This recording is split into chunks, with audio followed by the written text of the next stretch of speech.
लक्षण नहीं करे कारण पर वार, यही है होम्योपैथी चिकित्सा का आधार। नमस्कार, टोटल हेल्थ के आज के अंक में आप सभी का स्वागत है। मैं हूं किरण भारद्वाज। सर्दियों का मौसम आ गया है और इस मौसम में कई तरह की समस्याएं सभी को परेशान करती हैं। वहीं वो लोग जिन्हें पहले से किसी तरह की स्वास्थ्य समस्या है, चाहे वो हाइपरटेंसिव है, उच्च रक्तचाप के रोगी हैं, हृदय रोगी है, मधुमेह रोगी हैं या फिर श्वसन रोगी हैं, उन्हें भी कई तरह की जटिलताएं हो सकती हैं। इसलिए यदि आप भी पड़ रहे हैं ठंड के मौसम में बार बार बीमार या फिर पहले से कोई समस्या के लक्षण कर रहे हैं आपको परेशान, तो आज हम जानेंगे विशेषज्ञों से कि कैसे होम्योपैथी हो सकती है आपके लिए एक सही समाधान, क्योंकि होम्योपैथी है सभी के लिए रामबाण। आज हम टोटल हेल्थ में विस्तार से बात करेंगे सर्दियों में होने वाली स्वास्थ्य समस्याओं में कितनी लाभकारी है होम्योपैथी और किस तरह से कार्य करती है इलाज के लिए भी और बचाव के लिए भी। आपको ये भी बताएंगे कि होम्योपैथी चिकित्सा किस प्रकार आपके लिए लाभकारी हो सकती है। ऐसे लोग जो किसी तरह की स्वास्थ्य समस्या से परेशान हैं, जिनकी रोग प्रतिरोधक क्षमता कम है, उनके लिए होम्योपैथी कितना बड़ा राहत का आधार हो सकती है, कैसे उनका बचाव कर सकती है और अगर कोई रोग हो जाता है तो किस प्रकार कर सकती है उन सभी का इलाज। क्या होम्योपैथी सर्दियों में होने वाली सभी बीमारियों के लिए समग्र दृष्टिकोण देती है, ये हम जानेंगे विशेषज्ञों से और समझेंगे कि होम्योपैथी मौसमी बीमारियों के लिए कितनी कारगर है, कितनी लाभकारी है।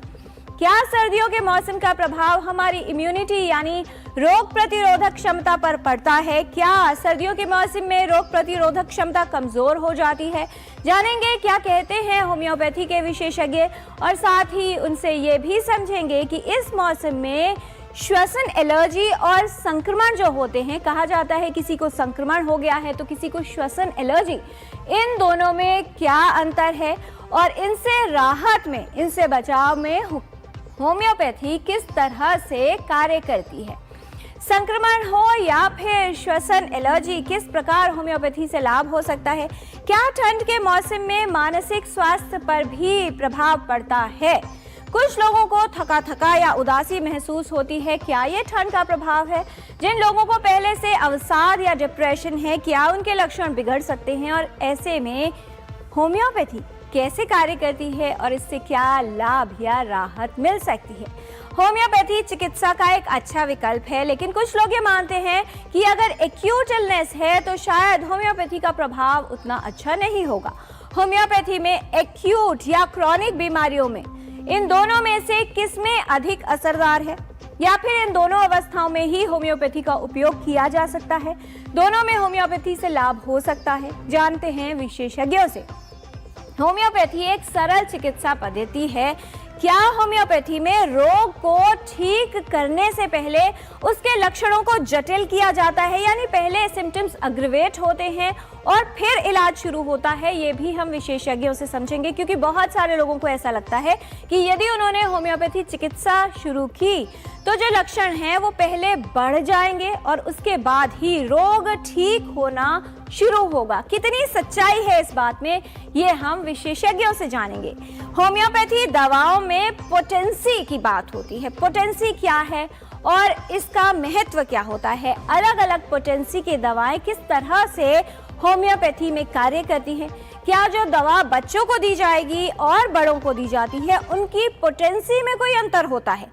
तो होम्योपैथी दवाओं में पोटेंसी का क्या महत्व है, ये महत्वपूर्ण प्रश्न है जिसका उत्तर हम विशेषज्ञों से लेंगे। होम्योपैथी में एक ही रोग के लिए, यानी किसी को एक समस्या हो और दो अलग अलग व्यक्तियों में ये समस्या हो, तो दोनों में दवा एक जैसी होती है या नहीं?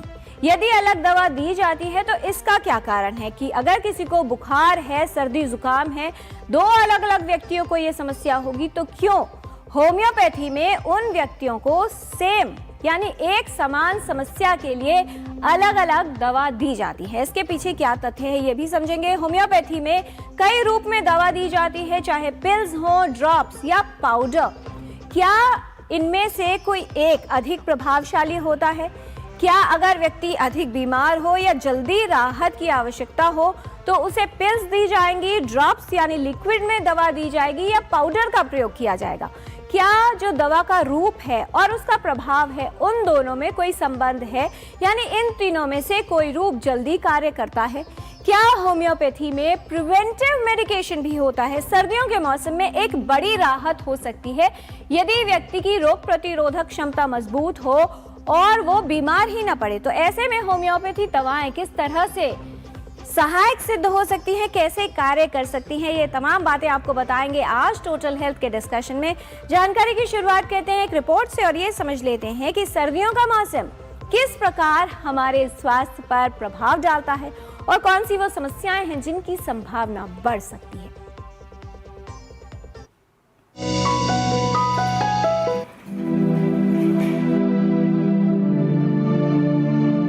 सर्दियों का मौसम आता है तो इसके साथ कई तरह की स्वास्थ्य समस्याएं भी होने लगती हैं। ठंडे मौसम में हमारी सेहत पर गहरा प्रभाव पड़ता है। सर्दियों में स्वास्थ्य की देखभाल अहम हो जाती है। जब ठंड आती है तो उसके अनुकूल होने में शरीर को कुछ समय लगता है। ठंडे मौसम में कई तरह की बीमारियां होने की संभावना रहती है।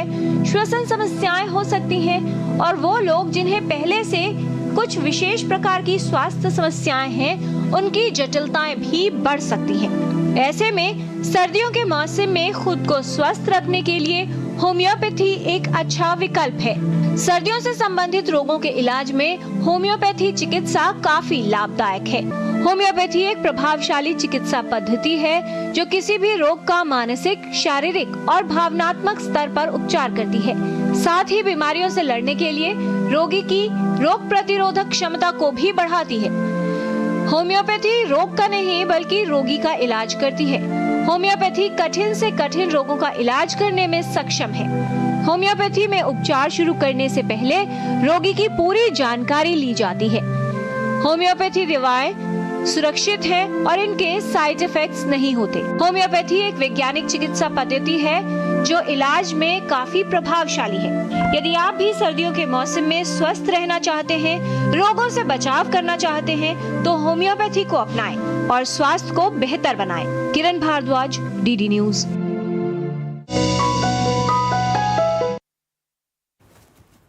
तो स्वास्थ्य को बेहतर बनाने के लिए और सर्दियों में आपके स्वास्थ्य को सुरक्षित रखने के लिए होम्योपैथी उपचार किस तरह से कार्य करेंगे, होम्योपैथी चिकित्सा का लाभ आप कैसे ले सकते हैं और वो कौन सी स्वास्थ्य समस्याएं हैं जिनका इलाज कर सकती है होम्योपैथी, जिनसे बचाव में उपयोगी है होम्योपैथी। इन तमाम बातों पर विस्तार से आज होगी बात टोटल हेल्थ में। इस विषय पर बात करने के लिए हमारे साथ स्टूडियो में उपस्थित है विशेषज्ञों का खास पैनल। उनसे आपका परिचय करा दें। हमारे साथ हैं doctor Kusal Banerjee, homeopath from New Delhi. He is trained in evidence-based medicine and applied nutrition from India, UK and US. His expertise are lifestyle disorders, chronic disorders. He has been part of national and international conferences and nurtures a special interest in the use of information technology in improving patient experience and outcomes. बहुत स्वागत है doctor कुशल बैनर्जी आपका। आज के discussion में हमारे साथ हैं doctor Padmalaya Rath, scientist for homeopathy in hospital in-charge doctor DP Rastogi, Central Research Institute of Homeopathy, Noida, under Central Council for Research in Homeopathy, Ministry of Ayush. She is trained in disaster preparedness and rehabilitation, and her areas of expertise are dermatology, gynecology, infertility, respiratory and pediatric public health. बहुत स्वागत है doctor रथ आपका। आज के discussion में हमारे साथ हैं doctor Neeraj Gupta, principal and head doctor BR Sur homeopathy college and Research Center, Assistant Director, Central Council for Research in Homeopathy, Ministry of Ayush. His areas of interest are respiratory diseases, neuro-related diseases and psychological diseases including depression, chronic illnesses and psychology. बहुत स्वागत है doctor Neeraj Gupta आपका। Homeopathy सभी के लिए है, इसका लाभ आप कैसे ले सकते हैं और कौन कौन सी समस्याओं के लिए उपयोग कर सकते हैं, ये विशेषज्ञ आपको बताएंगे। सर्दियों के मौसम में यदि आप भी बार बार बीमार पड़ रहे हैं और इससे राहत चाहते हैं तो होम्योपैथी को आप अपना सकते हैं। कैसे, ये हम आपको बता रहे हैं। इस विषय से संबंधित कोई भी प्रश्न अगर आप पूछना चाहते हैं तो आप हमारे इन दो नंबर्स पर कॉल कर सकते हैं। 011 दिल्ली का स्ट्रीट कोड जो आपको लगाना है, नंबर है 2309 7648 एंड 2309 7671। आप अपने प्रश्न हमें ईमेल भी कर सकते हैं ddnewstotalhealth@gmail.com पर। तो आइए जानकारी की शुरुआत करते हैं और समझ लेते हैं कि होम्योपैथी से अपने स्वास्थ्य को कैसे बेहतर किया जा सकता है, यानी हमारे स्वास्थ्य के लिए सुरक्षा कवच के रूप में कैसे कार्य करेगी होम्योपैथिक चिकित्सा। सबसे पहले डॉक्टर नीरज, आपसे समझना चाहेंगे, होम्योपैथी को एक सरल विकल्प माना जाता है, लेकिन लोग इसकी तरफ तब जाते हैं जब हर तरफ से थक हार जाते हैं। यदि किसी भी व्यक्ति को आज के वर्तमान युग में स्वस्थ रहना है और सर्दियां भी आ चुकी हैं, कई तरह के संक्रमण और बीमारियां हम सभी के लिए खतरा बन रहे हैं और उसके साथ प्रदूषण भी एक बड़ी स्वास्थ्य समस्या को जो है हमारी ओर लेकर आता है। इतने बड़े खतरों के साथ होम्योपैथी कितनी महत्वपूर्ण सिद्ध हो सकती है हमारे स्वास्थ्य को सुरक्षित रखने के लिए? जी, बहुत ही महत्वपूर्ण आपने प्रश्न किया है और इसमें देखा जाता है कि होम्योपैथी जो एक पद्धति है, चिकित्सा पद्धति, ये ना केवल सिर्फ क्रॉनिक डिजीज़ के लिए मानते हैं, लेकिन कुछ एरियाज़ जो एक्यूट होते हैं उनकी कंडीशंस में भी काफ़ी इम्पॉर्टेंटली हेल्प करती है। जो होम्योपैथी है बेसिकली इसका जो बेस है वो है लाइक क्योर्स बाय लाइक, यानी सिमिलिया सिमिलिबस क्योरेंटर। जैसे हम आम भाषा में कहते हैं लोहा लोहे को काटता है, तो ये चिकित्सा पद्धति प्राइमरी हेल्थ केयर में बहुत इंपॉर्टेंटली रोल प्ले करती है। हमारे पास सिंपल कोल्ड से लेकर के कैंसर तक के मरीज आते हैं और हम वेरियस डिजीज़ के बारे में हम देखते हैं और उनका डायग्नोज करने के साथ साथ निदान करते हैं, उपचार भी होता है। तो ये आजकल जो मौसम चल रहा है, जो पॉल्यूशन का है और ठंड का है, इसमें जो बीमारियां देखने को मिल रही हैं वो कॉमन कोल्ड, फ्लू, ब्रोंकाइटिस और कई सारे जो रोग हैं जो ऑलरेडी चल रहे होते हैं क्रॉनिकली, जैसे किसी मरीजों में डायबिटीज़ या हाइपरटेंशन या कार्डियोवैस्कुलर डिजीज़ या कोई आर्थराइटिस, कुछ स्किन की एलर्जीज़ भी इस मौसम में उभर करके आ जाती हैं। और हम सारे डोमेन्स जितने भी हमारे पास मरीज आते हैं कोई भी बीमारी लेकर के, उसकी एक टोटलिटी बना करके हम समझते हैं, उसको एनालाइज किया जाता है और उन लक्षणों पर, खास करके जो कैरेक्टरिस्टिक एक पिक्यूलियर सिम्टम होते हैं, जो एक इंडिविजुअल के सिम्टम होते हैं, उन पे हम फोकस करते हैं और दवा का निर्धारण करते हैं और उन दवाइयों को डिफरेंट डिफरेंट पोटेंसीज में दिया जाता है। वो डिपेंड करता है कि मरीज की ससेप्टिबिलिटी कितनी है, चाहे वो बच्चा है, बुजुर्ग है, महिला है या प्रेग्नेंट फीमेल है। ये सारे पैरामीटर्स को मद्देनजर रखते हुए हम दवा का चयन करते हैं और दवा दी जाती है उपयुक्त मात्रा में। पोटेंसी भी एक महत्वपूर्ण तत्व रहता है, उस पर भी विस्तार से बात करेंगे, लेकिन उससे पहले ये समझ लेते हैं कि सर्दियों का मौसम हमारे स्वास्थ्य को किन मायनों में प्रभावित करता है। डॉक्टर कुशल बैनर्जी, विंटर एलिमेंट्स की बात की जाए, कौन सी बीमारियां जो है वो बड़ा खतरा है? प्रदूषण के साथ जो सर्दी का कॉम्बिनेशन है उसको कितना घातक माना जाए, और क्या सर्दियों का मौसम हमारी इम्यूनिटी को भी किसी न किसी तरह से प्रभावित करता है, क्योंकि बहुत सारे संक्रमण इस मौसम में, यानी इन्फेक्शंस बहुत ज़्यादा हो जाते हैं। जी। सो पोल्यूशन के साथ ये ज़रूर माना जाता है कि ठंड और पोल्यूशन का एक बहुत क्लोज कनेक्शन है और इस वजह से कई बीमारियों का हायर इंसिडेंस हम लोग प्रैक्टिस में देखते हैं। सबसे इम्पॉर्टेंट एरिया जो क्लिनिकली हमको ध्यान रखना पड़ता है इस टाइम वो है रेस्पिरेटरी सिस्टम रिलेटेड इलनेसेस। तो अपर रेस्पिरेटरी के सिंपल इन्फेक्शन, जैसे डॉक्टर नीरज ने बताया कि फ्लू, रेस्पिरेटरी वायरसेस अलग अलग किस्म की, कुछ स्ट्रेप थ्रोट और बैक्टीरियल इन्फेक्शंस, इन चीज़ों का भी थोड़ा सा हायर रेट इस टाइम मिलता है। इसका वजह यह है कि हम लोग फिजिकल एक्टिविटी कम कर देते हैं, हम लोग इंडोर्स एक दूसरे के पास क्लोज्ड एनवायरनमेंट्स में ज़्यादा रहने लगते हैं, इससे इन्फेक्शन रेट्स हायर हो जाती हैं और फिर हम प्रैक्टिस में इसकी इंसिडेंस ज़्यादा देखते हैं। ऑफ कोर्स एयर क्वालिटी के ख़राब होते हुए कई एलर्जिक कंडीशंस रेस्पिरेटरी सिस्टम को इरिटेट करके ट्रिगर करती हैं। ब्रोंकियल एज़मा एक बहुत एनसीआर एरिया में और कहीं भी पोल्यूशन के साथ हम बड़े क्लियरली एक हाई स्पाइक देखते हैं ब्रोंकियल एज़मा का भी। स्किन की कंडीशंस पोल्यूशन और ठंड दोनों में बढ़ती हुई नज़र आती है। ड्राई वेदर, एयर की पोल्यूटेंट स्किन को और इरिटेट करती हैं। सोरियासिस, एटोपिक डर्मेटाइटिस, एक्जिमा, इन चीज़ों के भी एक फ्लेयर्ड अप साइकिल हम विंटर में एक्सपेक्ट करते हैं एक हाई परसेंटेज पेशेंट्स में।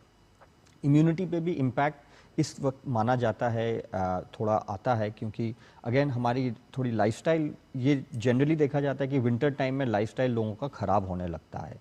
हम आउटडोर फिजिकल एक्टिविटी अवॉइड करने लगते हैं, खान पीन में भी थोड़ा बहुत और हैवियर हेल्दी ऑयली फूड ज़्यादा खाने को मिलता है। लोगों की अल्कोहल की कंजम्पशन भी इस दौरान बढ़ जाती है। घर में इनएक्टिव रहने का मन ज़्यादा करता है। इस वजह से हम इम्यूनिटी की डिप के साथ साथ और हम हमारी रिस्क इन्फेक्शंस के लिए बढ़ जाती है। तो इस तरीके से इम्यूनिटी और विंटर का भी एक कनेक्शन है। और कई इलनेसेस, बाकी तो रेस्पिरेटरी के बाहर, स्किन के बाहर हम जॉइंट इलनेसेस बहुत ज़्यादा देखते हैं विंटर टाइम में। ये माना जाता है कि साइनोवियल फ्लूइड, जो कि जॉइंट्स के बीच में जो फ्लूइड होता है, उसकी विस्कोसिटी बढ़ जाती है ठंड के वजह से, और इसमें फिर inflammation of the joints, pain, stiffness, muscular fibres की कॉन्ट्रैक्शन विंटर लो टेम्परेचर में देखने को मिलता है। इस वजह से हम जो long chronic conditions of arthritis, चाहे रूमेटॉइड चाहे ऑस्टियोआर्थराइटिस, इन चीज़ों की भी फ्लेयर अप इस सीज़न में हम काफ़ी कॉमनली देखते हैं। जी, इसके अलावा जिनको पहले से मधुमेह रोग हो डॉक्टर पद्मालय, वो भी इस मौसम में बहुत परेशान रहते हैं क्योंकि वैसे ही इम्यूनो कॉम्प्रोमाइज्ड हैं और संक्रमण की संभावना डायबिटिक्स को बहुत ज़्यादा होती है। वहीं बर्न्स के केसेस भी देखे जाते हैं कि फुट इंजरी हो गई, पता नहीं चला अगर न्यूरोपैथी हो चुकी है उनको। किस तरह से होम्योपैथी उनके लिए राहत लेकर आ सकती है संक्रमण के संभावना को कम करने के लिए, क्योंकि वो एक ऐसा वाल्नरेबल ग्रुप है जिसमें संक्रमण की संभावना न सिर्फ ज़्यादा होती है बल्कि अगर उनको कोई तरह की इलनेस हो जाती है तो उसमें जटिलताएं भी ज़्यादा देखी जाती हैं, यानी लंबा समय लेती है ठीक होने में। और इस तरह की दिक्कतें काफ़ी मधुमेह रोगी हैं जो बहुत जूझते हैं इस मौसम में इन समस्याओं से। जी, जैसे डायबिटीज़ हो गया, एक लाइफस्टाइल डिसऑर्डर है।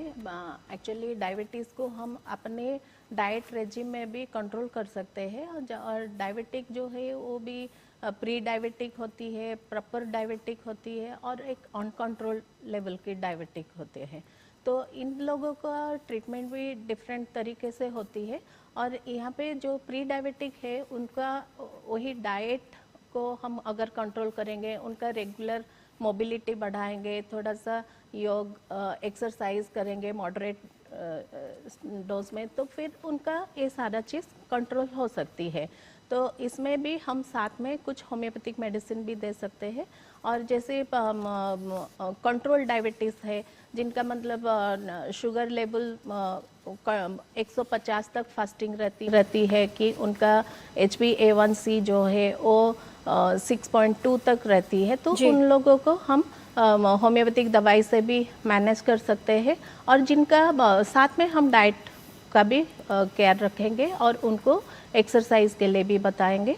और जो अनकंट्रोल डायबिटीज़ है इनके साथ क्या है ना, कई सारे कोमॉर्बिडिटी हो जाती है, उनका मतलब यूरिनरी इन्फेक्शन होने की चांसेस होती है, और डिफरेंट स्किन डिजीज़ हो जाती है, जैसे बर्न हो गया, फुट इंजरी हो गया, वो सारा चीज़ फिर उसमें सेकेंडरी इन्फेक्शन होने की चांसेस होती है। उनका जो इम्यूनिटी थोड़ा कम हो जाती है, तो उनको भी हमें कंट्रोल करने के लिए मतलब जो इंडिविजुअलिस्टिक वे में हमारा होम्योपैथी जो है वो व्यक्तिगत रूप से ट्रीटमेंट दिया जाता है। तो उनका जो हम पेशेंट के साथ जो वार्तालाप होती है, उनका mental aspect, physical aspect and उनका इमोशनल एस्पेक्ट, ये तीनों चीज़ों को हम लेते हैं, पूरा एक कॉन्स्टिट्यूशनल मेडिसिन देते हैं और उसको इंडिविजुअलाइज करते हैं कि जो व्यक्तिगत रूप चिकित्सा होती है उसमें जो लॉ ऑफ सिमिलिया को और मिनिमम डोज को देख के हुए हम कुछ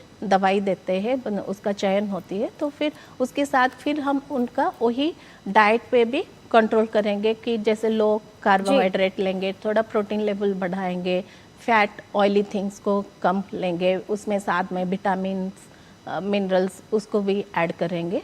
ये सारा चीज़ करके उनको फिर ट्रीटमेंट देते हैं, तो फिर उनका भी हम निदान कर सकते हैं। जी, और इसीलिए होम्योपैथी में होलिस्टिक अप्रोच रखी जाती है। जो प्रकृति है व्यक्ति की, उसके आधार पर ट्रीटमेंट किया जाता है, और इसीलिए चाहे समस्या एक जैसी हो लेकिन दो व्यक्तियों में होम्योपैथी की दवाएं अलग अलग होती हैं या हो सकती हैं।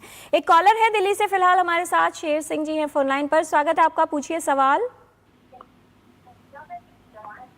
हेलो, शेर सिंह जी सवाल पूछिए। हाँ नमस्कार जी। जी नमस्कार। डॉक्टर साहब, मेरे को ना एक तो कोलेस्ट्रॉल बहुत बढ़ रहा है और दूसरा मेरा वेट भी बढ़ गया इसके साथ, और तीसरी चीज मेरे को खर्राटे बहुत आते हैं। जी, आपकी एज कितनी है? सर मेरी 61 हो गई है अब। जी, खर्राटे आते हैं, वेट बढ़ गया है। डॉक्टर नीरज क्या कहना चाहेंगे, क्या एडवाइस देना चाहेंगे इन्हें? देखिए, आपका जो वज़न बढ़ा है और हो सकता है कि वज़न बढ़ने का एक डायरेक्ट संबंध होता है खर्राटे आने से, तो इसको हम स्लीप एपनिया कहते हैं, जो सोते सोते व्यक्तियों को खर्राटे ज़्यादा आते हैं और जो मोटापे से ग्रसित होते हैं, जिनकी ओबेसिटी लेवल ज़्यादा है या BMI ज़्यादा है, मोर देन 38 है, तो उनके अंदर ये खर्राटे आने की संभावना ज़्यादा देखने को मिलती है। कुछ लोग जो शराब वगैरह का सेवन करते हैं तो उनके अंदर भी ये चीज़ें देखने को मिलती हैं। तो ये जो खर्राटे आने का संबंध है, आपका वज़न जो है, जैसे आपका वज़न आपने बताया, कितना वज़न आपने शायद जिक्र नहीं किया। इन्होंने कहा ज़्यादा है, वज़न कितना है ये नहीं बताया, हाँ। लेकिन वज़न ज़्यादा है। वज़न ज़्यादा है तो इसको आप कंट्रोल जरूर करें, क्योंकि वज़न ज़्यादा होने से इसका संबंध पड़ता है हमारे स्लीप पैटर्न पे भी, और ये खर्राटे देखने को मिलते हैं। तो आप वज़न ज़रूर कंट्रोल करिए और किसी डॉक्टर से सलाह लीजिए कि ये खर्राटे आने का जो कॉज है वो क्या हो सकता है। अगर आपको डायबिटीज़ है तो डायबिटिक्स के अंदर वज़न बढ़ने के साथ साथ ये स्लीप एपनिया बहुत कॉमनली देखने को मिलता है। तो आप अपना डायबिटिक प्रोफाइल भी चेक कराएं और वज़न को कंट्रोल करने के लिए जो भी एक्सरसाइज, जो भी आपके एज और स्टेज के हिसाब से हो सकती है, वो ज़रूर करें। योगा है, अगर क्योंकि फेस और हैंड्स, इन्होंने लिखा है कि फेस पर, चेहरे पर और हैंड्स पर स्किन छिल जाती है। स्किन हैंड्स के लिए तो बहुत सारे लोगों को जो है चिलब्लेंस एंड ड्राइनेस की प्रॉब्लम होती ही है। डॉक्टर राज, किस तरह से ड्राई स्किन वाले अपने स्किन केयर कर सकते हैं इस मौसम में? हाँ, इस मौसम में आपने जो स्किन, क्योंकि हमारे बॉडी में क्या होती है ना, तो इस दौरान हम ड्राई एयर होती है, तो ह्यूमिडिटी कम होने के कारण हमारा बॉडी भी मतलब ड्राई हो जाती है। तो इस दौरान आप अपने बॉडी को मॉइस्चराइज़र क्रीम कुछ यूज़ कर सकते हैं, और नहीं तो सरसों का तेल, ये सब भी यूज़ कर सकते हैं। और साथ में और ये हो सकता है, सिंपल ड्राइनेस भी हो सकती है और कुछ डिजीज़ भी हो सकती है, जैसे सोरियासिस भी हो सकती है, पामार सोरियासिस भी हो सकती है, और ऐसे सिंपल एक्जिमा भी हो सकते हैं। बेटर है कि आप अपने नज़दीक में जो स्वास्थ्य विभाग है, कि कोई होम्योपैथिक डॉक्टर्स है, उनके पास जाके आप अपना साइन एंड सिम्टम्स दिखाइए, खुद का अपना उनके साथ कंसल्ट करके आप सही तरीके से दवाई लेना सही रहेगा। तो इसके लिए निश्चित रूप से होम्योपैथिक मेडिसिन भी है, और साथ में आप मॉइस्चराइज़र क्रीम यूज़ कीजिए, और vitamin C, iron, vitamin D, ये सब आप साथ में भी ले सकते हैं। जी, आज हम टोटल हेल्थ में बात कर रहे हैं होम्योपैथी किस प्रकार से सर्दियों में होने वाली समस्याओं में लाभ दे सकती है, कैसे कारगर है। इस विषय पर कुछ और जानकारी लेंगे विशेषज्ञों से एक छोटे से ब्रेक के बाद। आप कहीं मत जाएगा, देखते रहिए टोटल हेल्थ।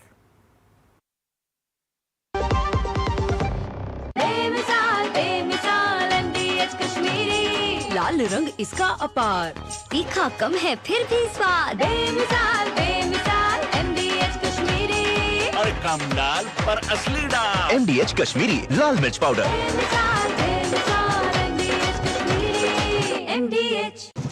ओ हरी भैया, अरे वाह, खेतों में कौन सी फसल लगाए हो?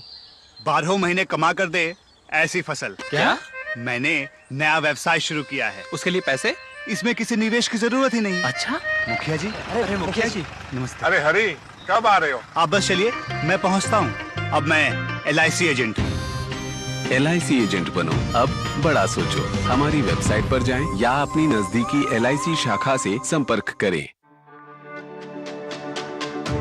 मेरी पसंद, मेरी पसंद, मेरी पसंद, मेरी पसंद, हमारी पसंद, हम सबकी पसंद। मजबूत देश का मजबूत सरिया हो गया स्टील।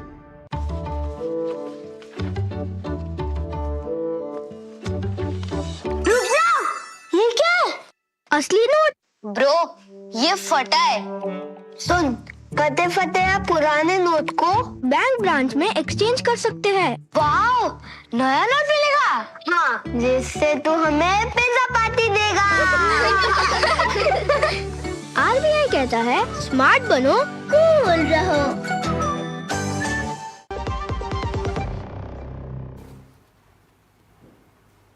ब्रेक के बाद टोटल हेल्थ में आपका स्वागत है। सर्दियों में स्वास्थ्य को कैसे होम्योपैथी के माध्यम से सुरक्षित रखा जा सकता है, यानी आप स्वस्थ रह सकते हैं, ये विशेषज्ञ आपको बता रहे हैं। बहुत सारे ईमेल्स हमारे पास आ गए हैं। डॉक्टर कुशल, एक सुनील जी का एक ईमेल है। रजत जी का दूसरा ईमेल है, दोनों ही रेस्पिरेटरी प्रॉब्लम के बारे में जानना चाह रहे हैं। सुनील जी लिख रहे हैं कि दिल्ली में पोल्यूशन जो है वो बहुत ज़्यादा है, क्या ऐसे में होम्योपैथी लेने से कुछ लाभ हो सकता है? और उसके अलावा एक प्रश्न इनका ये भी है कि LDL और ट्राइग्लिसराइड्स का लेवल बढ़ा हुआ है, क्या कोई होम्योपैथी दवा इन लेवल्स को कंट्रोल करने में सहायक हो सकती है? क्या कहना चाहेंगे? AQI के बढ़ने के साथ साथ कई रेस्पिरेटरी इश्यूज होती हैं। ऑफ कोर्स होम्योपैथी की दवाइयाँ इन चीज़ों को मैनेज करने में बहुत ही हेल्पफुल रहती है। NCR और भारत के कई बड़े शहरों में होम्योपैथी बहुत रेगुलरली यूज़ किया जा रहा है, कई लाखों मरीज़ों के द्वारा, जिसको आराम भी मिल रहा है। पर मैं हमेशा ये मानता हूँ कि बीमारियों से बचना ही बहुत ज़्यादा ज़रूरी होता है दवाई से पहले भी। तो अगर जैसे AQI बहुत ज़्यादा बढ़ा हुआ है तो ये देखें कि हम अगर अवॉइडेबल फिज़िकल एक्सरसाइज आउटडोर पे अवॉइड किया जाए उस दौरान तो अच्छा रहे। ये भी आप देख सकते हैं कि AQI की लेवल्स दिन के कुछ घंटों के लिए बहुत लो हो जाती हैं आपके शहर में, उस दौरान आप फिज़िकल एक्टिविटी या बाहर जाने का कोशिश करें जी। लाइफस्टाइल पे इम्प्रूवमेंट रखें। लाइफस्टाइल वाली बात तो आपके दूसरे क्वेश्चन के लिए भी बहुत ज़रूरी है, LDL और ट्राइग्लिसराइड। LDL और ट्राइग्लिसराइड जो कि लिपिड प्रोफाइल के दो कंपोनेंट्स हैं। LDL बहुत क्लोज कोरिलेशन माना जाता है कार्डियक इवेंट्स के साथ। हर कार्डियोलॉजिस्ट और कार्डियक हिस्ट्री में LDL का वैल्यू बहुत इंपॉर्टेंट माना जाता है। तो उसको लोअर करना और लोअर रखना लॉन्ग टर्म कार्डियक हेल्थ के लिए बहुत ज़रूरी माना जाता है। होम्योपैथी में इन चीज़ों की दवाई होती है, पर अगेन इसमें भी मैं ये कहूँगा कि आप ये समझें कि आपकी LDL या ट्राइग्लिसराइड बढ़ने की वजह क्या है और उस पर चेंजेस लाएं।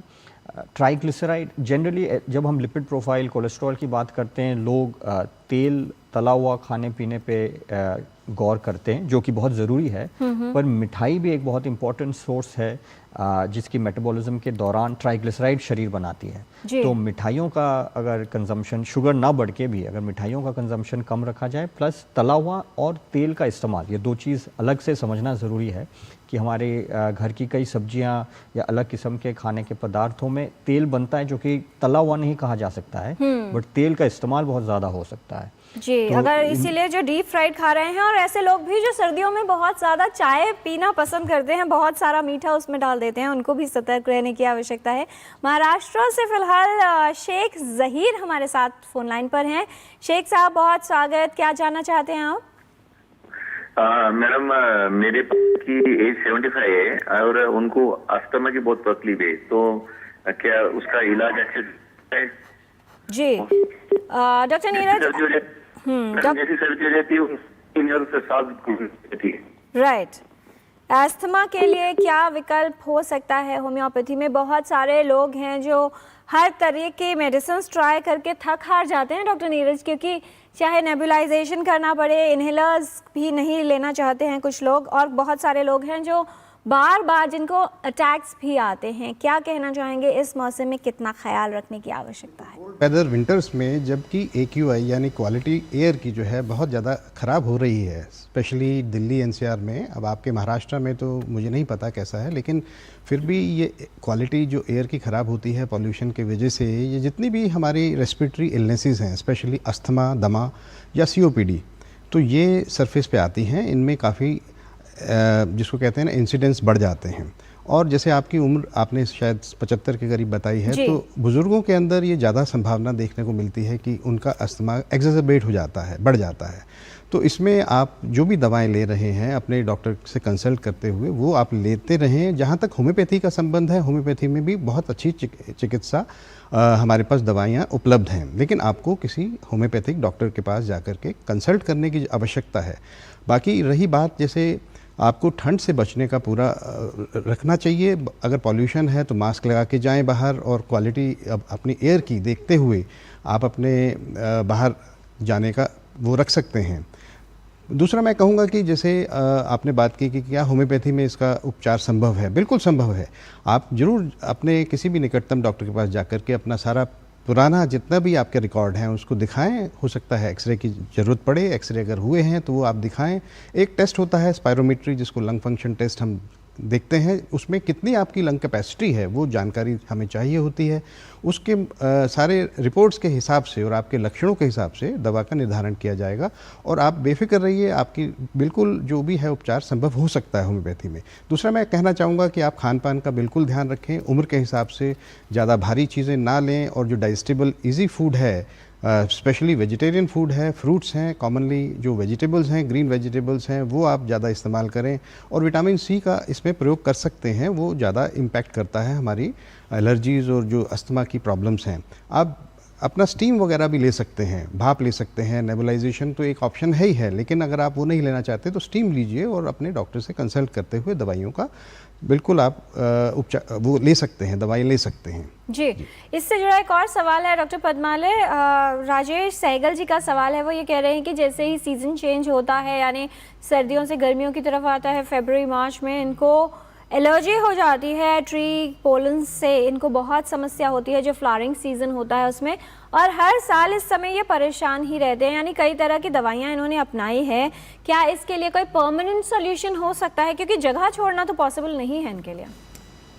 हाँ, ये सही सवाल किए हैं कि मतलब होम्योपैथी में हमारा एक थ्योरी है कि मतलब कोई भी बीमारी हुआ उसका मतलब आपका जो बेसिकली क्रॉनिक डिजीज़ है उसका ट्रीटमेंट के लिए है कि मतलब जो मॉडिफाइंग फैक्टर है जिसको हम अवॉइड कर सकते हैं उसको, जैसे डैम बेसमेंट हुआ, ऐसे चीज़ों को आप अवॉइड कीजिए कि कुछ खान पान से हो रही है उसको अवॉइड कीजिए। मगर जैसे आपने बोले कि आप एक एरिया में रहते हैं उसमें कुछ पोलेंस है, अस्थमा या एलर्जिक राइनाइटिस, ये सब होने के लिए कुछ इंट्रिंसिक फैक्टर एक्सट्रिंसिक फैक्टर होती है। तो ये पोलेन एक एक्सट्रिंसिक फैक्टर हो गया, तो उसको मतलब आप तो उसी के लिए जगह चेंज नहीं कर सकते। क्या मगर उसी में होम्योपैथी मेडिकेशन इसमें कुछ सपोर्ट कर सके? वही बता रहे हैं कि कुछ ऐसा हमारी होम्योपैथी मेडिसिन है, जैसे हमने बताया कि पेशेंट का पूरा फिजिकल मेंटल मेकअप और सारा लेके हम एक कॉन्स्टिट्यूशनल मेडिसिन देते हैं, तो उसी में कई सारे ऐसे कारगर मेडिसिन है, दवाई है जो कि आपको वो जो आपका ससेप्टिबिलिटी है, क्योंकि आप तो अकेले उस एनवायरनमेंट को एक्सपोज नहीं हो रहे, बाकी लोग भी एक्सपोज हो रहे हैं, मगर आप उसके प्रति ज़्यादा आकर्षित है, उस पोलेन को आप अट्रैक्ट करते हैं, आप उसके लिए ससेप्टिबल है, उसका जो मतलब रोग तैयार करने का सब्जी है उसके ऊपर आपको इन्फ्लुएंस करती है। हमारे पास ऐसे दवाई है जो कि वो आपकी उस इन्फ्लुएंसिंग कैपेसिटी जो है उसको कम कर सकते हैं, या आप उसके लिए जितना ससेप्टेबल है उसको वो कम कर सकते हैं। इसलिए आपको सलाह देना चाहेंगे कि आप नियर बाय जो डॉक्टर्स है होम्योपैथ है उनके पास जाइए और आपका सही इलाज कर सकते हैं। चलिए राजेश जी, आपके लिए राहत की बात है कि होम्योपैथी में आपको इसका विकल्प भी मिल सकता है और इस समस्या से राहत भी मिल सकती है, तो होम्योपैथ से आप कंसल्ट कर सकते हैं। उत्तर प्रदेश से चंद्रमौली हमारे साथ फोन लाइन पर हैं इस समय। बहुत स्वागत आपका, पूछिए सवाल। जी, सभी को नमस्कार। मेरा प्रश्न ये है कि जब हम होम्योपैथी की दवा लेते हैं तो हमें 3 तरह की दवाएं देती हैं, एक लिक्विड फॉर्म में देते हैं, एक टैबलेट फॉर्म में देते हैं, एक पाउडर फॉर्म में देते हैं, तो तीनों में प्रभावशाली कौन है, क्या अंतर है तीनों में? जी, और यही प्रश्न हम भी कार्यक्रम के शुरुआत में पूछना चाह रहे थे। डॉक्टर कुशल बैनर्जी, क्या कहना चाहेंगे, क्या फर्क है और क्या ऐसा है कि कोई एक फॉर्म ज्यादा इफेक्टिव है? अगर लिक्विड वाला दवाई देखा जाए तो सबसे ज़्यादा मात्रा मेडिसिन की लिक्विड वाली दवा से शरीर के अंदर जाती है। तो इस लॉजिक के थ्रू हम ये देखते हैं कि अक्यूट डिस्कम्फर्ट के दौरान अगर पेशेंट है, जैसे माइग्रेन का अटैक पड़ रहा है, बहुत हाई फीवर है, एस्थमेटिक अटैक है, तो ये एक प्रेफरेंस रहता है कि लिक्विड फॉर्म में ही दवाई दी जाए। ज़्यादातर अगर एक दूसरा वजह ये होता है कि पेशेंट की प्रेफरेंस कुछ है कि कुछ पेशेंट्स होते हैं जिनको सारा दिन मीठा फ्लेवर मुंह में नहीं चाहिए, कुछ डायबिटिक्स हैं जो कि हालांकि होम्योपैथी की दवाइयों की क्वांटिटी इतनी नहीं होती है कि शुगर के लेवल बहुत ज़्यादा सिग्निफिकेंटली बढ़ाए, बट वो फ्लेवर भूलना चाह रहे हैं, सारा टाइम नहीं चाह रहे हैं, तो उन पेशेंट्स को भी लिक्विड दवाई दी जाती है। बच्चों को पिल्स दी जाती हैं अक्सर, क्यों डॉक्टर कुशल बैनर्जी? क्योंकि बच्चों को प्रेफर मीठे की होती है, प्रेफरेंस मीठे की होती है, बट बहुत छोटे बच्चे ऑब्वियसली उनको फिर लिक्विड दिया जा सकता है जिनको खाने में अभी सीखे नहीं है, chewing, swallowing etcetera, but preference बच्चे बहुत एंजॉय करते हैं। एक ऐसी दवाई होम्योपैथी होती है जो वो बहुत आग्रह से लेते हैं, तो इस वजह से भी और शुगर पिल्स में दी जाती है। जी, एक और ईमेल हमारे पास है, सताक्षी जी का ईमेल है। डॉक्टर नीरज गुप्ता वो कह रही हैं कि इनको एज है 59 इयर्स और हाइपर सेंसिटिविटी निमोनाइटिस डिटेक्ट हुआ है। होम्योपैथी में क्या इसके लिए कोई कारगर इलाज हो सकता है? जी सताक्षी जी, जैसे आपने बताया कि हाइपर सेंसिटिविटी न्यूमोनाइटिस ये एक कॉम्प्लेक्स प्रॉब्लम है, लेकिन हाइपर सेंसिटिविटी होती है कुछ लोगों में जिसमें इम्यूनोग्लोबुलिन्स स्पेशली आईजीई और आईजीएम हम एवेल्युएट करते हैं, वो बड़ा होता है। जी, और इन्होंने ये भी लिखा है कि मुंबई में रहती हैं तो पिजन रूपिंग की वजह से जो है वो इंटरस्टिशियल जो लंग कंडीशन डेवलप हो जाती है, उसकी वजह से ये समस्या शायद इनको हो रही है। जो ये पिजन्स का जो ड्रॉपिंग्स होती हैं ये तो बहुत ही खतरनाक सिद्ध होती हैं हमारी लंग्स के लिए। बेसिकली उसमें ऐसे कुछ पॉल्यूटेंट्स हमारे लंग्स में जाते हैं और हमारी लंग्स को एक इंटरस्टिशियल लंग डिजीज़ जिसको ILD कहते हैं वो बनती है, और it is a very complex issue. लेकिन फिर भी होम्योपैथी दवाइयाँ कारगर हैं। आपके जो भी लक्षण हैं आप अपने बताएंगे अगर किसी होम्योपैथिक डॉक्टर से, स्पेशली क्वालिफाइड और एक्सपीरियंस डॉक्टर से आप मिलें तो वो ज़रूर आपका निर्धारण करेंगे और आपके जितने भी लक्षण हैं उनको काबू किया जा सकता है। और न्यूमोनाइटिस ये रिकरेंट होता है अगर मान लीजिए आपको, तो इसके लिए भी प्रिवेंटिव मेडिसिन हमारे पास उपलब्ध हैं जो कि आपके टोटल एरियाज़ को समझते हुए, जैसे mental, social, physical, emotional patterns को समझते हुए वो हम निर्धारण करते हैं। और आपकी एलर्जिक कंडीशंस को देखते हुए हमारे पास बहुत अच्छी एंटी एलर्जिक मेडिसिन हैं, प्राइमरी सोर्स में भी और सेकेंडरी सोर्स में के लिए भी। तो जो भी आपके पास आपके जो इश्यूज़ हैं वो मैनेजेबल हो सकते हैं, लेकिन इसके लिए आपको परामर्श की आवश्यकता है। आप ज़रूर मिलें और बिल्कुल आप अपना होपलेस नहीं होइए, ज़रूर there will be some hope for that. Ji Satakshi ji, क्योंकि आप जो है काफ़ी समय से हैवी डोजेस ले रही हैं स्टेरॉइड्स की और इम्यूनोसप्रेसेंट्स भी ले रही हैं, इसलिए शायद आप ज़्यादा परेशान हैं, लेकिन होम्योपैथी में इसके लिए एक अच्छा विकल्प हो सकता है इलाज के लिए। आप विशेषज्ञ से परामर्श ले लीजिए, विकल्प इसमें काफ़ी सारे हैं और राहत भी मिल सकती है। डॉक्टर रथ, किस प्रकार से छोटे बच्चों के लिए होम्योपैथी कारगर हो सकती है, स्पेसिफिकली अगर विंटर एलिमेंट्स की बात की जाए, क्योंकि छोटे बच्चों की इम्यूनिटी अभी डेवलपिंग स्टेज में ही होती है और इस मौसम में बच्चे को कितना भी बचा के रखा जाए कहीं ना कहीं से उसको संक्रमण जो है लग ही जाता है। क्या प्रिवेंटिव मेडिकेशन ऐसे में एक अच्छा विकल्प हो सकती है बच्चों के लिए, कितनी कारगर है? जैसे बच्चों का क्या होती है ना, इम्यूनिटी अभी पूरा मात्रा में डेवलप हुआ नहीं है, तो इम्यूनिटी उनका डेवलपिंग स्टेज में है।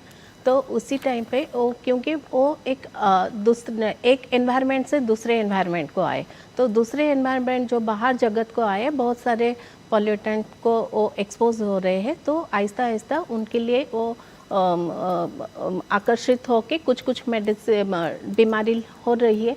तो वो जब बीमारी हो रही है तो उसके लिए हम कुछ प्रिवेंटिव मेजर देते हैं कि मतलब उनको ढक के रखना, उनको विटामिन सी के साथ कुछ दवाई और खान पान में उनको विटामिन सी डालना है। और कुछ दवाई भी ऐसे होम्योपैथी मेडिसिन भी है जो कि उनकी जो छोटी सी सिर्फ खांसी, जुकाम, नाक से पानी बहना, इससे लेके भी थोड़ा लोअर रेस्पिरेटरी ट्रैक्ट डिजीज जहाँ पे भी वो कफ को निकाल नहीं पाते हैं, और उस ऐसे ही होते हैं, क्योंकि हम बड़े जो होते हैं वो कफ होती है तो बलगम को निकाल पाते हैं, मगर छोटे बच्चे निकाल नहीं पाते। इसके लिए भी एक होम्योपैथी मेडिसिन है जो कि वो हेल्प करती है। तो जब बच्चों का ऐसे होती है, उनको पहले तो मतलब उनकी एनवायरनमेंट को देखा जाए, मतलब मॉडरेट टेम्परेचर में रखा जाए, खूब सर्दियों में अचानक उनको एक्सपोज ना किया जाए, थोड़ा गर्मी के सूरज की किरणें उनके ऊपर कैसे रहे, थोड़ा तेल का मालिश करें, ये सब करके उनको ब्रेस्ट फीडिंग, अगर बहुत छोटे बच्चे हैं तो उनको ब्रेस्ट फीडिंग तो जरूर करानी है। मतलब वो 1 साल तक हर बच्चे को ब्रेस्ट फीडिंग की बहुत जरूरी है, क्योंकि उसको जो है एक पहला वैक्सीन, जी वैक्सीन भी कहा जाता है, और सुरक्षा कवच यानी इम्यूनिटी को भी मजबूत करता है। और जैसे डॉक्टर रथ ने कहा कि थोड़ी देर सनलाइट में, सूरज की रोशनी में बच्चे को लेटाना है, लेकिन ध्यान रखना है कि प्रदूषण का स्तर बहुत अधिक ना हो, क्योंकि उससे खतरा भी हो सकता है और नुकसान भी। भोपाल से एक कॉलर बीबी दुबे हमारे साथ फोन लाइन पर। दुबे साहब, पूछिए सवाल, क्या जानना चाहते हैं आप? मेरे को सोराइटिस है, 20 साल से स्किन प्रॉब्लम, पूरे शरीर को खुजली चलती है, जख्म है, गड्ढे थोड़ा सफाइंड होता है, और वो ठीक नहीं हो रहा है, क्या बात है? होम्योपैथिक बहुत इलाज करा, क्या करना है, इसमें ठीक होगा या नहीं? जी डॉक्टर रथ, सोराइसिस की समस्या है, 20 वर्षों से परेशान है, क्या कहना चाहेंगे? जैसे सोरियासिस भी डिफरेंट टाइप्स की सोरियासिस होती है। किसी को प्लांटर सोरियासिस, पमर सोरियासिस या प्लांटोपमर सोरियासिस हुआ, कि पूरे शरीर में हुआ सोरियासिस वल्गरिस, किसको सोरियासिस सिर्फ सिर पे होती है। तो डिफरेंट टाइप्स की सोरियासिस होती है। क्या तो किसी भी तरह की हो, इलाज के तौर पर हम इनको क्या कह सकते हैं? जो आपको सोरियासिस है सर, आपका 20 साल से है, तो वो सोरियासिस में आप क्या करेंगे ना, होम्योपैथिक चिकित्सक के पास जाइए, वहाँ से दवाई लीजिए और साथ में थोड़ा विटामिन डी और सूरज की किरणें से थोड़ा 5 मिनट के लिए, और वो भी 10 बजे से पहले पहले जो किरणें होती है, जब इंफ्रारेड नहीं आ रही है उस टाइम पे आप थोड़ा 5 मिनट एक्सपोज रहिए। और साथ में कुछ ग्लिसरीन, थोड़ा गुलाब जल, वो मिला के भी आप इक्वल पार्ट में मिला के वो आप उसी जगह को मॉइस्चर भी रख सकते हैं। जी, अगर ये होम्योपैथिक ट्रीटमेंट लेते हैं जिस प्रकार आप बता रही हैं, क्या समस्या के ठीक होने की संभावना है या नियंत्रित भी रह सकती है? हाँ, नियंत्रित रह सकती है, और हमने भी इसके ऊपर प्रोजेक्ट किए हैं, रिसर्च वर्क भी हुआ है, हमारे ऑब्जर्वेशनल स्टडी भी हुई है।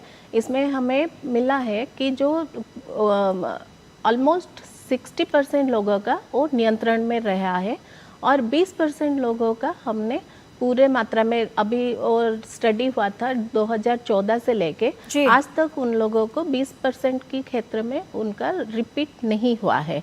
तो अगर कोई बीमारी हम अगर 5 साल तक भी उनको वो बीमारी दोबारा नहीं हो रही है, तो ये एक अच्छा आउटकम है जी। और अगर इतनी राहत भी मिल जाए तो बहुत बड़ी बात है, क्योंकि 20 वर्षों से आप अगर होम्योपैथी मेडिसिन लेंगे और साथ में जैसे मैंने बताई वो मेंटेन करेंगे, तो आपका वो मेंटेन होगा, नियंत्रित रहेगा, आपका क्वालिटी ऑफ लाइफ में बहुत इम्प्रूव होगा। तो आपको ये समझ में नहीं आएगा कि मतलब मुझे सोरियासिस है, आपको लगेगा जस्ट मतलब कुछ एक स्किन मेरा ड्राई होती है। एक और व्यूअर है हमारे, वेद भूषण सैनी जी का प्रश्न है। डॉक्टर कुशल, 76 ईयर्स इनकी एज है, ये कह रहे हैं कि जब ये खाना खाते हैं रात को इनके मुंह से झाग आता रहता है। अब ये बीमारी है या बीमारी का लक्षण समझ नहीं पा रहे हैं, लेकिन परेशान काफ़ी रहते हैं। क्या किया जा सकता है, क्या समाधान हो सकता है इनके लिए? इस प्रॉब्लम के 2-3 वजह हो सकते हैं। एक बहुत इंपॉर्टेंट वजह जिसका शायद शुरुआत में कॉलर ने फ़ोन किया था, स्लीप एपनिया, कि हमारा मुंह खुला रहता है क्योंकि नाक के रास्ते से सांस लेने में दिक्कत हो रही है। इस वजह से जब हम सुबह उठते हैं तो हम बेड पे देख सकते हैं कि सलाइवा रात भर हमारे मुंह से निकला है। तो अगर वेट वगैरह का जिक्र शायद नहीं हुआ है, पर अगर वेट हमारा पेशेंट का ज़्यादा हो तो वेट रिडक्शन अंदर की रेस्पिरेटरी पैसेजेस से भी फैट को थोड़ा सा टोन करती है, उसमें इम्प्रूवमेंट आ सकता है। एक बहुत सिंपल उपाय ये भी है कि करवट लेके लेटा जाए, जहाँ तक ध्यान रहे, जहाँ तक पॉसिबल हो, उससे भी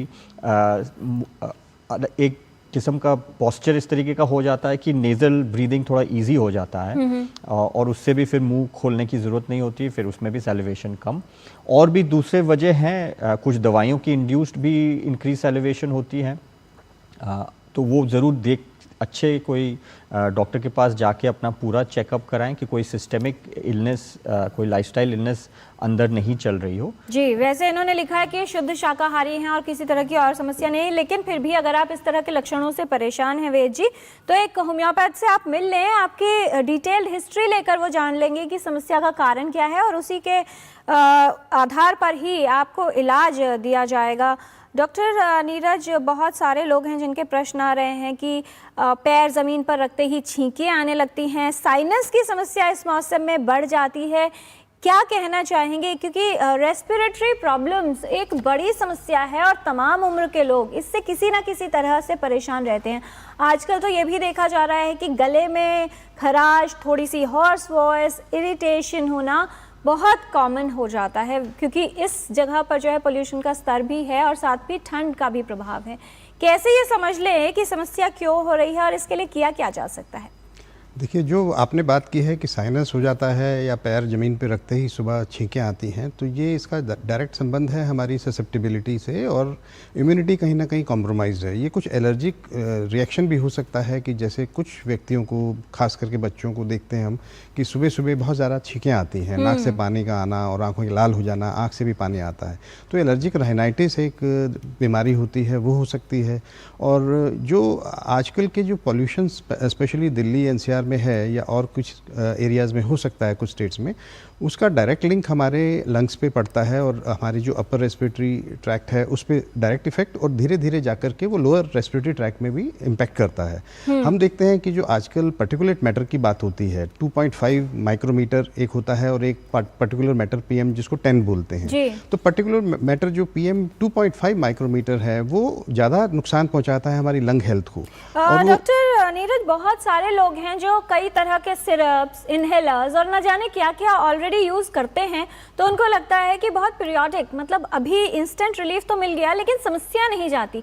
अगर होम्योपैथी की तरफ जाएं तो क्या लंबे समय तक राहत की उम्मीद की जा सकती है? बिल्कुल, होम्योपैथी में बहुत अच्छी कारगर दवाएं हैं जो कि एलर्जीज को लेकर के, अस्थमा को लेकर के, सीओपीडीज को लेकर के, जो हमारी स्पेशली जो लंग रिलेटेड इश्यूज हैं, चाहे वो साइनोसाइटिस है, चाहे वो ब्रोंकाइटिस है, या जो भी और फ्लू वगैरह के एरियाज़ हैं, उसमें बहुत अच्छी होम्योपैथिक दवाएं हैं जो कि उपलब्ध हैं। और पेशेंट के लक्षणों के हिसाब से हम लोग चयन करते हैं कि दवा का निर्धारण क्या हो सकता है, और उसकी एज और स्टेज के हिसाब से दवाई दी जाती है, पावर दी जाती है, पोटेंसी दी जाती है, और रिपीट करना है या नहीं करना है वो डॉक्टर ही निर्धारित करता है, और कितने समय तक वो इलाज चलेगा वो भी डॉक्टर ही निर्धारित करता है।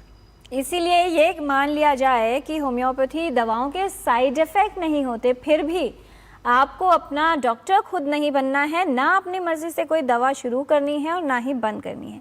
किस वजह से समस्या हो रही है उसके आधार पर विशेषज्ञ ही निर्धारित करेंगे कि आपके लिए सही दवा कौन सी है, कितनी मात्रा में लेनी है और कितने समय तक लेनी है। राकेश जी हमारे साथ फोन लाइन पर हैं पंजाब से। बहुत स्वागत राकेश जी, पूछिए सवाल।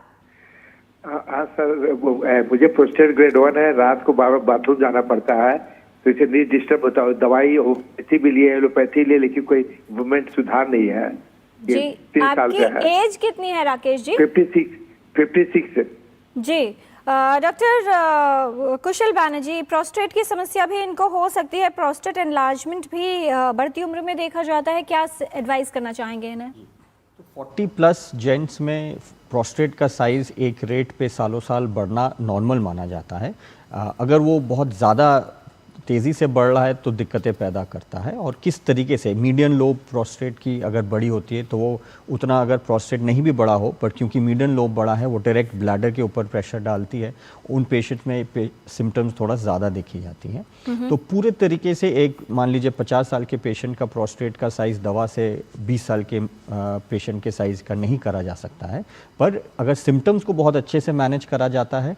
एंड ऑफन ये भी देखा जाता है कि एजिंग प्रोसेस के साथ साथ सिर्फ प्रोस्टेट दायी नहीं है, ब्लैडर मसल्स और चीज़ें भी बहुत इंपॉर्टेंट हो जाती हैं। कभी कभी डाइजेस्टिव प्रोसेसेस भी ब्लैडर पे प्रेशर डालती हैं, जिस वजह से यूरिनेशन की फ्रीक्वेंसी बढ़ जाती है। तो ये सारी चीज़ें मैनेज करना चाहिए, बट ये बहुत कॉमन कंडीशन है और होम्योपैथी बहुत अच्छे से इन चीज़ों को मैनेज करती है। जी।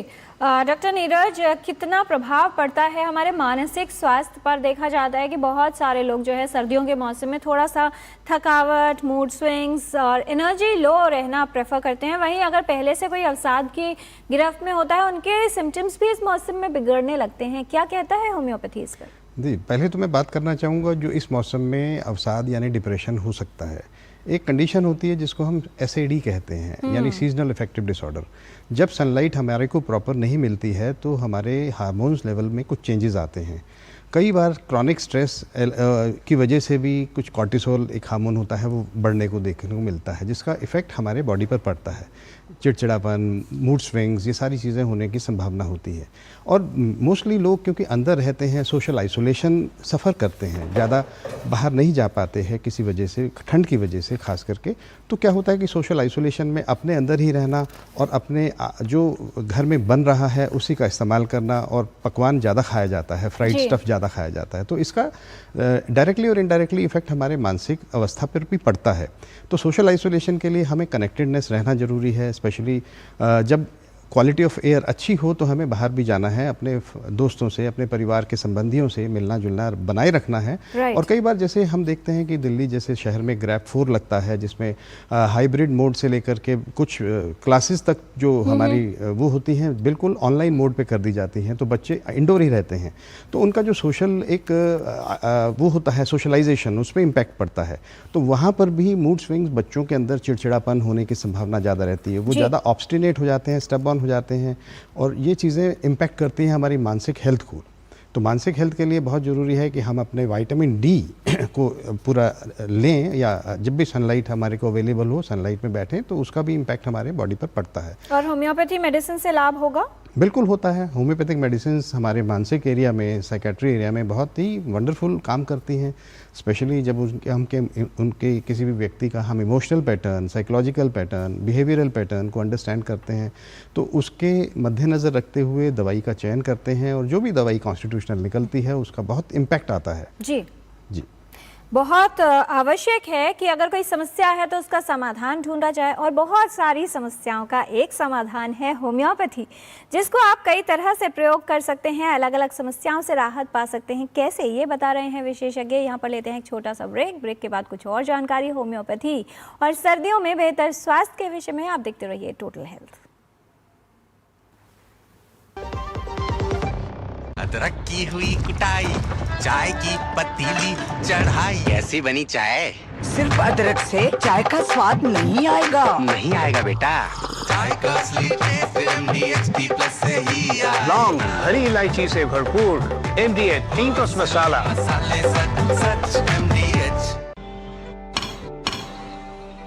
ये आवाज है देश के उन कारीगरों की जिनके हाथ बनाते हैं हमारा जीवन आसान। PM विश्वकर्मा योजना के आने से मिल रही है हर विश्वकर्मा को एक नई उमंग, एक नई पहचान। मैं चाहता हूं विश्वकर्मा समाज, इन पारंपरिक कार्यों में लगे लोग केवल कारीगर बनकर न रह जाए, बल्कि मैं चाहता हूं वे कारीगर से ज्यादा वो उद्यमी बने, व्यवसायी बने। ये योजना एक शुरुआत है गुरु शिष्य परंपरा की डोर मजबूत बनाने की, हुनर को नए पंख देने की और हर सपने को सच करने की। अधिक जानकारी के लिए pmvishwakarma.gov.in पर जाएं। PM विश्वकर्मा योजना, सम्मान, सामर्थ्य, समृद्धि।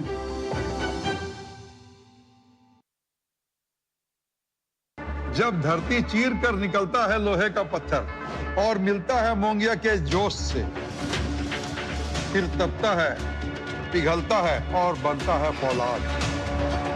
अब होता है सरिया सारी खूबियों के साथ। मोंगिया स्टील, मजबूत देश का मजबूत सरिया। दिल्ली की हर सड़क अब धुएं और शोर से मुक्त, हर सफर आरामदायक और हर सांस ताजगी से भरी। 2 दशकों से प्रदूषण की मार झेलती दिल्ली अब बदलाव की राह पर।